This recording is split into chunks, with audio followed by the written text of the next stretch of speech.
A former CIA chief who vocally supports Hillary Clinton's push for the presidency says the U.S. should start killing Russians in Syria.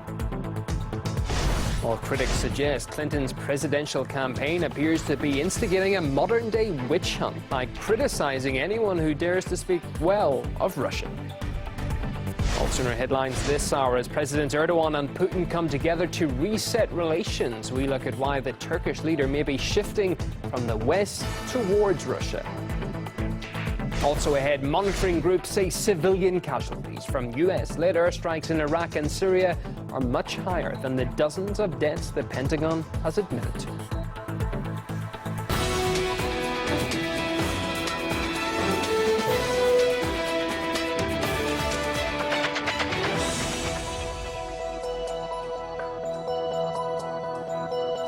Midday here in the Russian capital, you're watching RT International. From the team and myself, Yunan O'Neill, welcome to the program.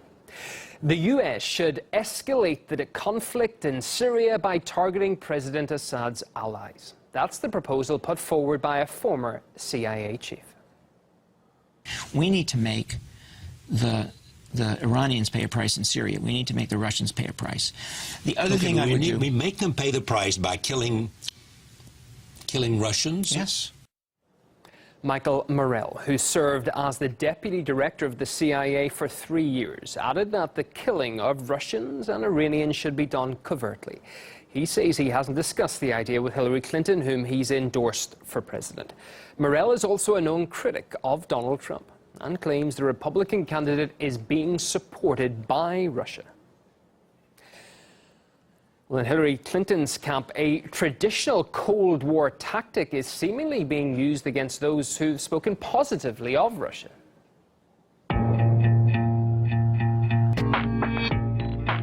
Is he getting money from Russia? Is his business built on Russian loans?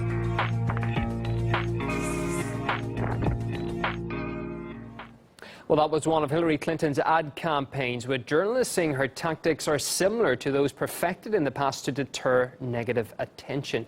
Gaine Chichikan investigates. Ahead of the U.S. presidential election, those who stand in Hillary Clinton's way often find themselves branded as Russia's agents by her campaign and her supporters. The trend has become so pervasive that to many, it is starting to reek of Cold War McCarthyism, when many Americans were unfairly accused of disloyalty and pro-communist activity. Now, replace communist Soviet Union with today's Russia, and the smear campaign becomes eerily similar. If a person defends the activities of communist nations while consistently attacking the domestic and foreign policy of the United States, she may be a communist. Enter Donald Trump. He's vocal in his criticism of U.S. domestic and foreign policy. He wants good relations with Moscow, and he says NATO should not be anti-Russian.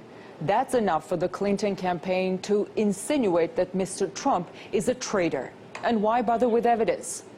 Trump always seems to upend American foreign policy tradition in a way that benefits Vladimir Putin.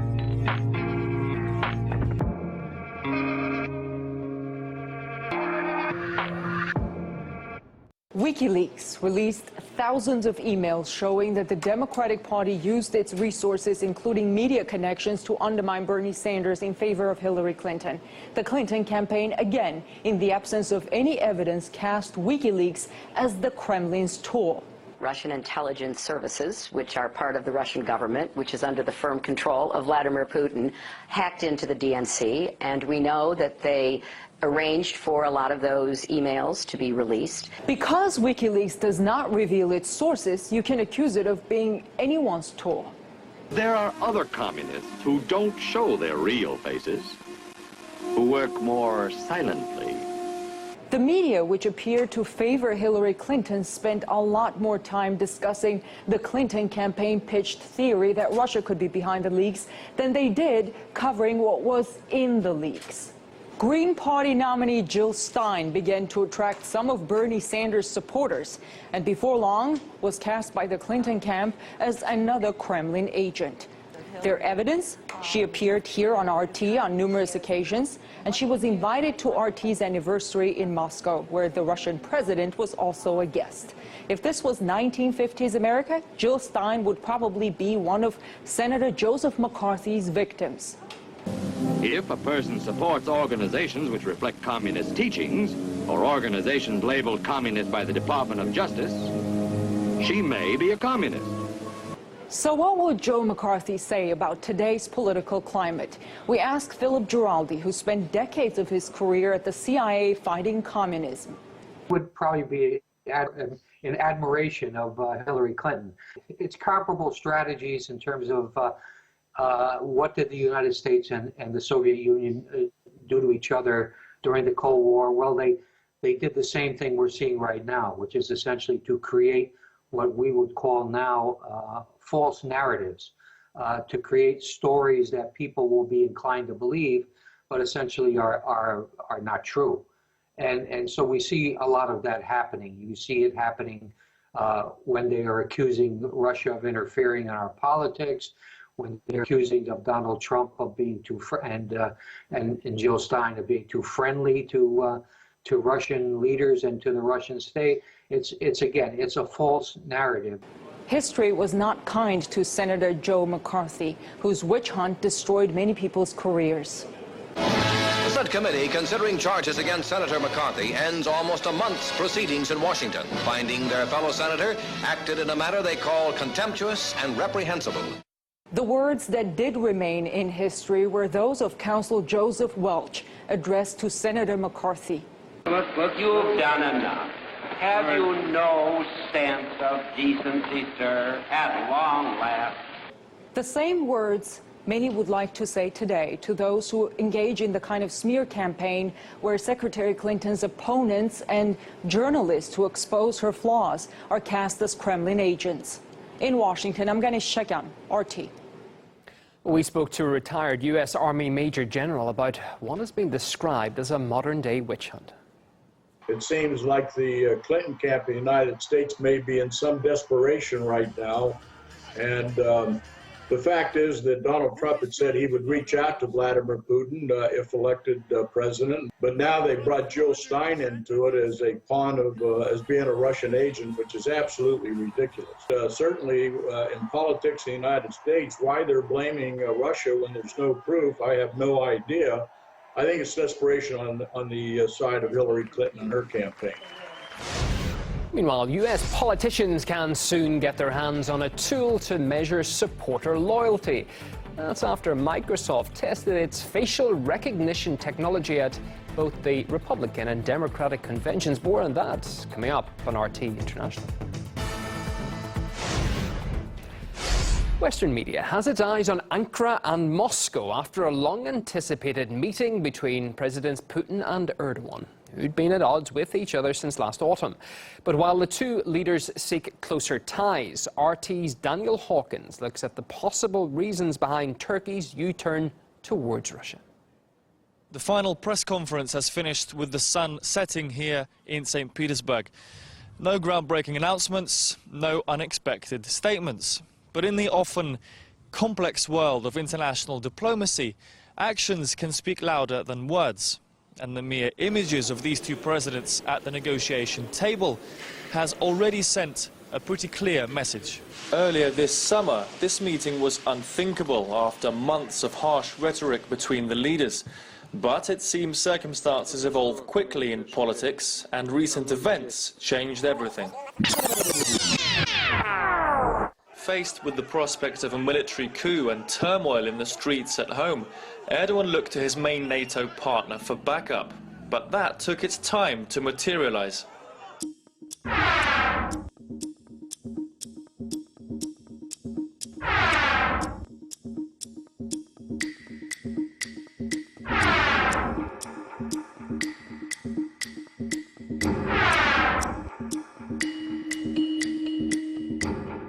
Instead, that support came from the most unlikely source. Enter President Putin, one of the first leaders to contact Erdogan and offer what he called moral and psychological support. It is our principal position. We always categorically stand against any attempts at unconstitutional action. And in this relation, I want to express hope that under your leadership, the Turkish people will overcome this problem and the law and constitutional order will be restored.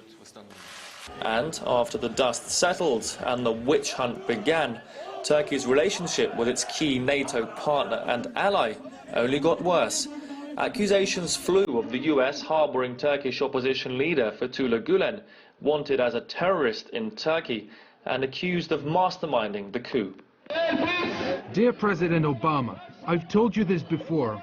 Either arrest Fethullah Gulen or return him to Turkey. If we are strategic partners or model partners, do what is necessary. And all is not quiet on the European front either. Erdogan's deal with the EU about migrant quotas in exchange for visa-free travel is on the rocks, leaving Turkey's ailing economy with the prospect of missing out on crucial European funding.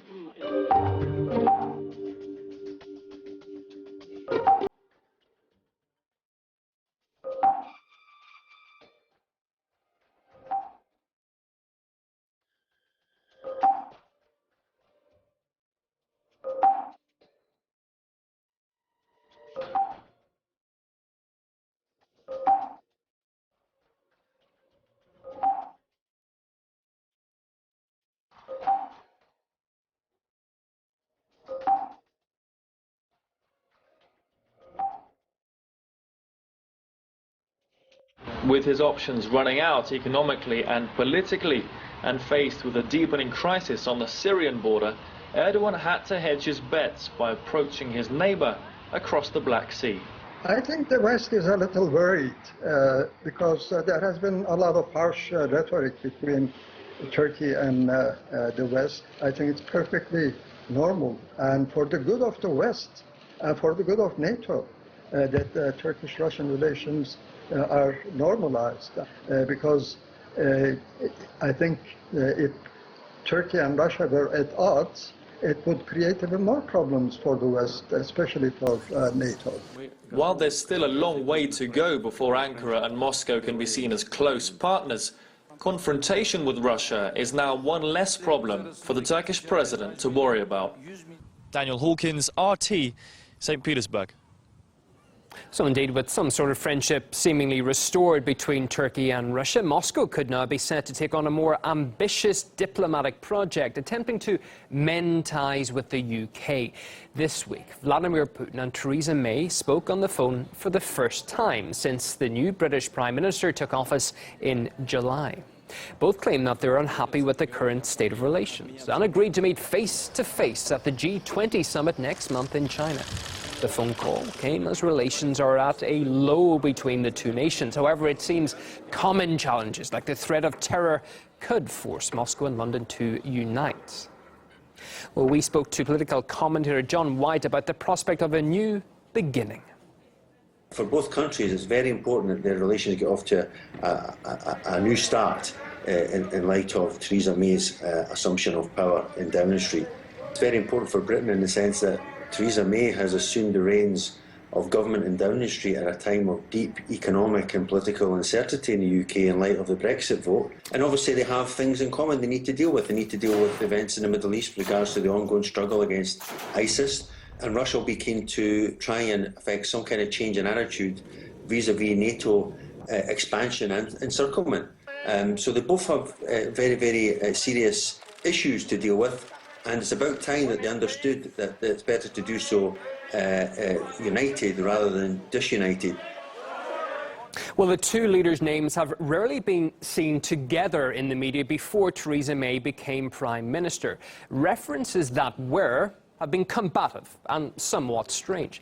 Here's an extract from a sketch piece in Britain's Guardian newspaper which joked Putin would rather tickle Theresa May to death than poison her.